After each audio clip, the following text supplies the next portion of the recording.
Hello दोस्तों, मैं दीपक अपने यूट्यूब चैनल शिखर एजुकेशन में आप सभी का स्वागत करता हूं।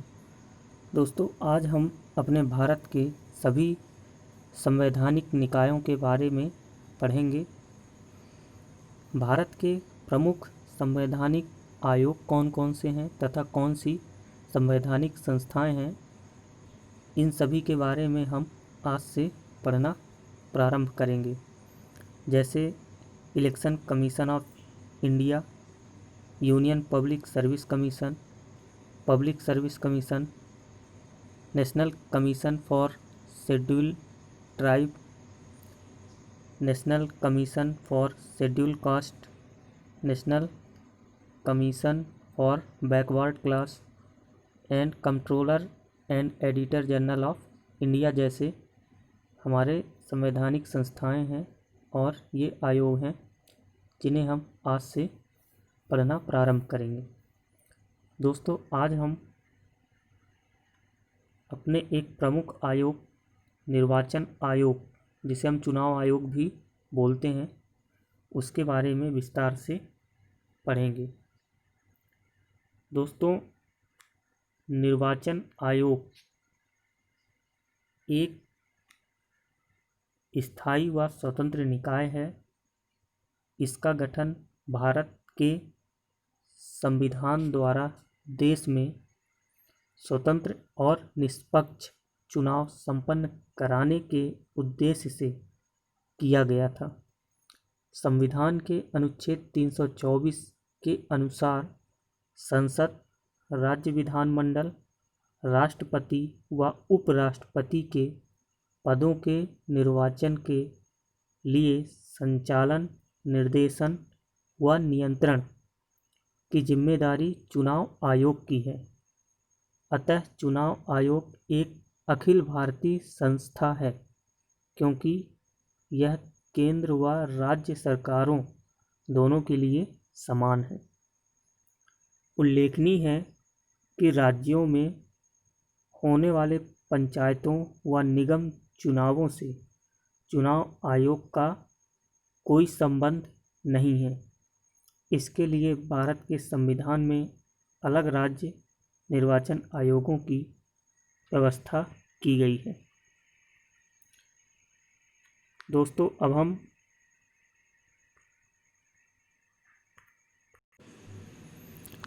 इसकी संरचना के बारे में पढ़ लेते हैं कि इसकी संरचना कैसी है। संविधान के अनुच्छेद 324 में चुनाव आयोग के संबंध में निम्नलिखित उपबंध हैं। पहला, निर्वाचन आयोग मुख्य निर्वाचन आयुक्त और अन्य आयुक्तों से मिलकर बना होता है। दूसरा, मुख्य निर्वाचन आयुक्त और अन्य निर्वाचन आयुक्तों की नियुक्ति राष्ट्रपति द्वारा की जाए। जब कोई अन्य निर्वाचन आयुक्त इस प्रकार नियुक्त किया जाता है, तब मुख्य निर्वाचन आयुक्त निर्वाचन आयोग के अध्यक्ष के रूप में काम करेगा। चौथा, राष्ट्रपति निर्वाचन आयोग की सलाह पर प्रादेशिक आयुक्तों की नियुक्ति कर सकता है, जिसे वह निर्वाचन आयोग की सहायता के लिए आवश्यक समझे। पांचवा है, निर्वाचन आयुक्तों व प्रादेशिक आयुक्तों की सेवा की शर्तें व पदावधि राष्ट्रपति द्वारा निर्धारित की जाएंगी। 1950 से 15 अक्टूबर 1989 तक निर्वाचन आयोग एक सदस्यीय निकाय के रूप में कार्य करता था, जिसमें केवल मुख्य निर्वाचन अधिकारी होता था। मत देने की न्यूनतम आयु 21 से 18 वर्ष करने के बाद 16 अक्टूबर 1989 को राष्ट्रपति ने आयोग के काम के भार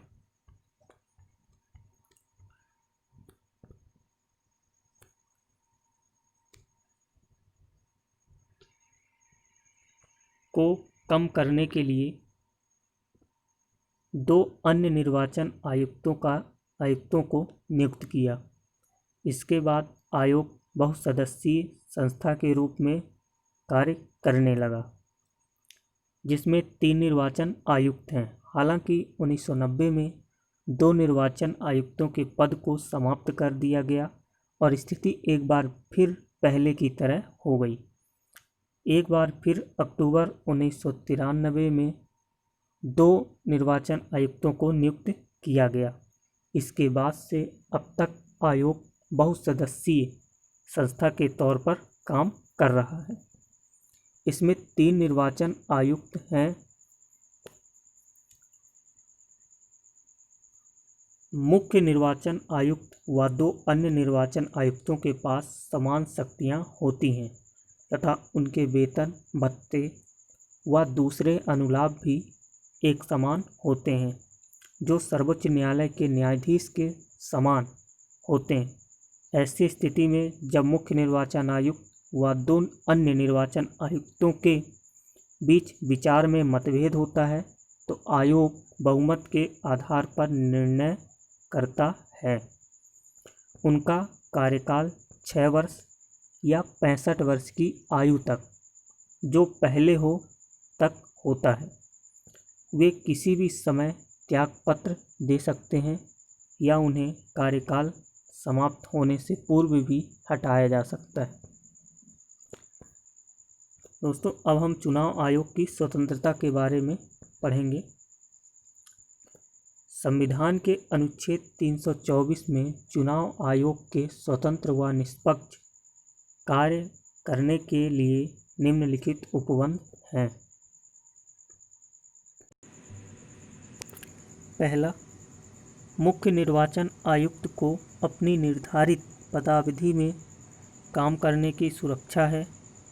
मुख्य निर्वाचन आयुक्त को उसके पद से उसी रीति से व उन्हीं आधारों पर ही हटाया जा सकता है जिस रीति व आधारों पर उच्चतम न्यायालय के न्यायाधीशों को हटाया जाता है, अन्यथा नहीं। दूसरे शब्दों में, उन्हें दुर्व्यवहार या असक्षमता के आधार पर संसद के दोनों सदनों द्वारा विशेष बहुमत संकल्प पारित करने के बाद राष्ट्रपति द्वारा हटाया जा सकता है। अतः वह राष्ट्रपति के प्रसाद पर्यंत पद पर नहीं होता है। हालांकि उन्हें राष्ट्रपति ही नियुक्त करते हैं।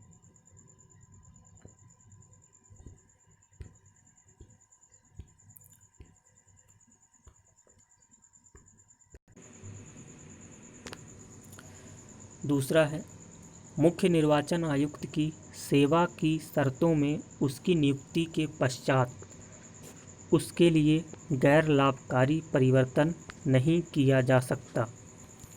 तीसरा, अन्य निर्वाचन आयुक्त या प्रादेशिक आयुक्त को मुख्य निर्वाचन आयुक्त की सिफारिश पर ही हटाया जा सकता है, अन्यथा नहीं। हालांकि निर्वाचन आयोग को स्वतंत्र व निष्पक्ष काम करने के लिए संविधान के तहत दिशा निर्देश दिए गए हैं, लेकिन इसमें कुछ दोष भी है।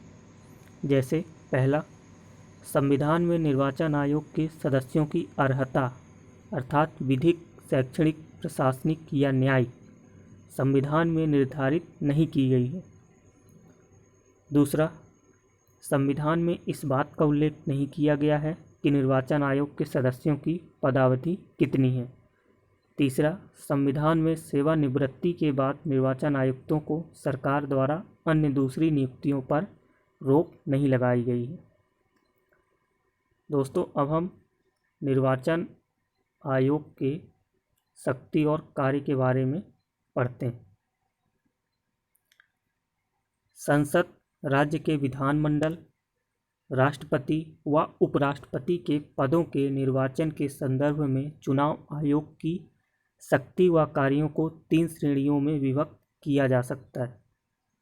पहला, प्रशासनिक, दूसरा सलाहकारी, तीसरा अर्ध न्यायिक। विस्तार में शक्ति व कार्य इस प्रकार हैं। पहला, संसद के परिसीमन आयोग अधिनियम के आधार पर समस्त भारत के निर्वाचन क्षेत्रों के भूभाग का निर्धारण करना, समय समय पर निर्वाचक नामावली तैयार करना और सभी योग्य मतदाताओं को पंजीकृत करना। तीसरा, निर्वाचन की तिथि और समय सारणी निर्धारित करना एवं नामांकन पत्रों का परीक्षण करना। चौथा है राजनीतिक दलों को मान्यता प्रदान करना एवं उन्हें निर्वाचन चिन्ह आवंटित करना। पांचवा, राजनीतिक दलों को मान्यता प्रदान करने और चुनाव चिन्ह देने के मामले में हुए विवाद के समाधान के लिए न्यायालय की तरह काम करना। और छठा है निर्वाचन व्यवस्था से संबंधित विवाद की जांच के लिए अधिकारी नियुक्त करना।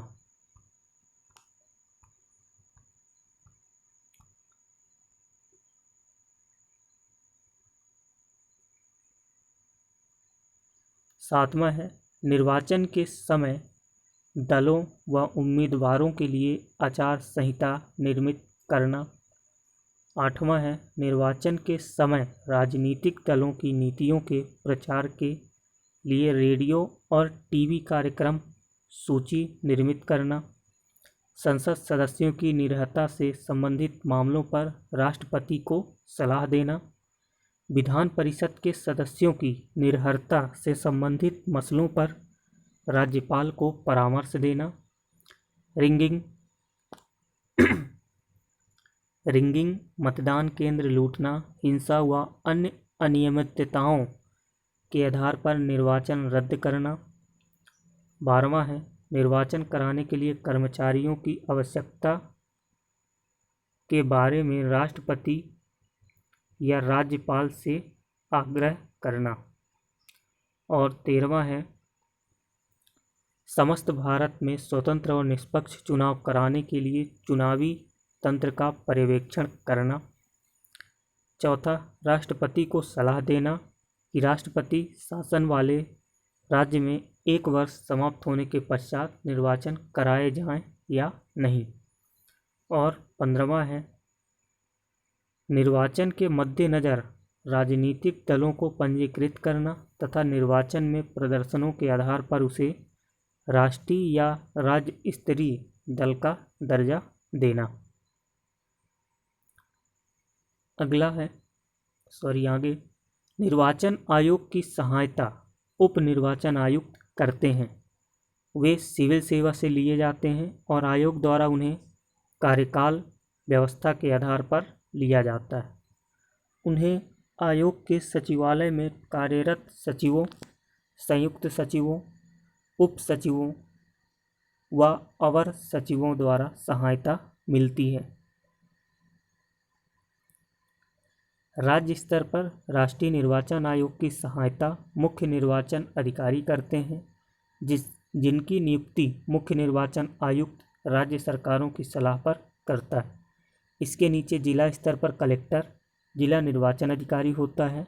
वह जिले में प्रत्येक निर्वाचन क्षेत्र के लिए निर्वाचन अधिकारी व प्रत्येक मतदान केंद्र के लिए पीठासीन अधिकारी नियुक्त करता है। दोस्तों, अब हम चुनाव आयोग अर्थात निर्वाचन आयोग की दृष्टि, लक्ष्य और सिद्धांत के बारे में पढ़ते हैं। दृष्टि: भारत का चुनाव आयोग श्रेष्ठता का एक संस्थान बनना चाहता है।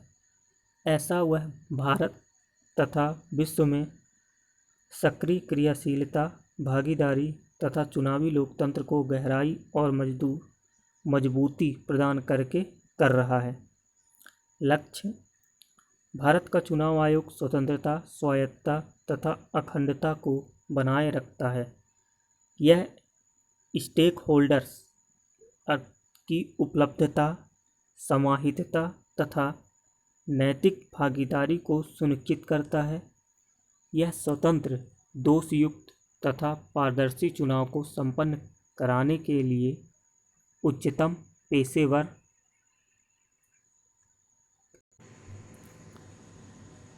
का पालन करता है ताकि सरकार एवं चुनावी लोकतंत्र में विश्वास मजबूत हो। अब निदेशक सिद्धांत: आयोग ने इसके लिए निर्देशक सिद्धांत बनाए हैं जो सही प्रशासन के लिए जरूरी है। जैसे पहला, संविधान में दिए समानता, समता, निष्पक्षता तथा स्वतंत्रता आदि मूल्यों को बनाए रखना। निर्वाचित सरकार के निरीक्षण, निर्देशन तथा नियंत्रण के लिए कानून का शासन बनाए रखना। महत्तम विश्वसनीयता, स्वतंत्रता, शुचिता, पारदर्शिता, सच्चरित्रता, जवाबदेही, स्वायत्तता तथा पेशेवर दृष्टिकोण के साथ चुनाव संपन्न करवाना। समावेशी, मतदाता केंद्रित तथा मतदाता स्नेही वातावरण चुनाव प्रक्रिया द्वारा सभी योग्य नागरिकों की चुनाव में भागीदारी सुनिश्चित करता है। चुनाव प्रक्रिया के हित में राजनीतिक दलों तथा स्टेक होल्डर्स की भागीदारी करवाना। पांचवा है, निर्वाचन प्रक्रिया के बारे में स्टेक होल्डरों जैसे मतदाता, राजनीतिक दल, चुनाव अधिकारी, उम्मीदवार एवं सामान्य जनता में जागरूकता का प्रसार करना और देश की चुनाव व्यवस्था में विश्वास और भरोसा बढ़ाना तथा मजबूत करना। छठवां है, चुनावी सेवाओं के प्रभावकारी तथा पेशेवर निष्पादन के लिए मानव संसाधन विकसित करना। सातवां, चुनावी प्रक्रिया के आसान निर्वहन के लिए श्रेष्ठ संरचना तैयार करना। आठवां, चुनावी प्रक्रिया के सभी क्षेत्रों के सुधार के लिए तकनीकी अपनाना। नौवां है, आदर्श तथा लक्ष्य की श्रेष्ठता की पूर्ण प्राप्ति के लिए नवाचारी प्रक्रियाओं को अपनाने का प्रयास करना। और 10वां है, देश की चुनावी व्यवस्था में लोगों के विश्वास और भरोसे को बनाए रखने तथा मजबूती प्रदान करने के लिए लोकतांत्रिक मूल्यों को मजबूत बनाना। दोस्तों, हमारा निर्वाचन आयोग से संबंधित टॉपिक यह कंप्लीट हो गया। अब हम अगला आयोग अगले वीडियो में पढ़ेंगे। दोस्तों, जैसा कि MPPSC के 2020 के सिलेबस में प्रीलिम्स में यूनिट 10 में तथा MPPSC मुख्य परीक्षा के द्वितीय प्रश्न पत्र में इकाई 2 और 3 में बहुत सारे संवैधानिक और गैर संवैधानिक संस्थाओं के बारे में बहुत टॉपिक दिए गए हैं। इसलिए यह वीडियो MPPSC प्री और मेंस दोनों के लिए बहुत ही महत्वपूर्ण है। दोस्तों, यदि यह वीडियो आपको अच्छी लगी हो तो प्लीज़ लाइक, शेयर और कमेंट करें तथा यदि आप हमारे चैनल में नए हों तो हमारे चैनल को सब्सक्राइब कर लें ताकि आने वाले वीडियो का नोटिफिकेशन आपको मिलता रहे। धन्यवाद।